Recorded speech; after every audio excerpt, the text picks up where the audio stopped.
Homer found something good in the toilet.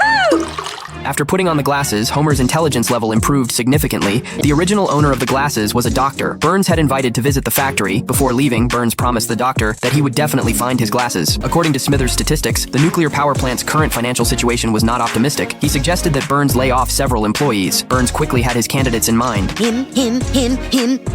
After returning home, Lisa urged Homer to take off the glasses. Give me those. At this moment, economic news was playing on TV. The unemployment office was crowded with people coming to collect unemployment benefits. Whether they had workability or not, none of them could find jobs. Barney had been unemployed for 6 consecutive years. To resolve this situation, the mayor called a meeting to try to solve the problem. He said that as long as the townspeople were willing to vote for him for re-election, he would use the money in the box to help with city construction. Lisa donated all the money from her piggy bank, Abe said, that to make Springfield prosperous again. The first thing was to improve the townspeople's ambition. Principal Skinner suggested legalizing gambling in Springfield. Because many cities had revived their economies through legalized gambling, increasing tax revenue to help schools was also a good approach. The Reverend also said that as long as it was a proposal all townspeople agreed with, God would certainly not oppose it. Even Burns, who had always been stingy, said he was willing to invest in building a casino. The mayor wanted to ask if anyone had objections. All the townspeople turned around to look at Marge. Homer, back at home, decided to teach Maggie gambling because he had applied for a dealer position at Burns's casino. But Homer, as the dealer kept losing, the customer who won money excitedly wanted to give Homer his lucky hat. But as soon as Homer put on the hat, he discovered his shift time was up.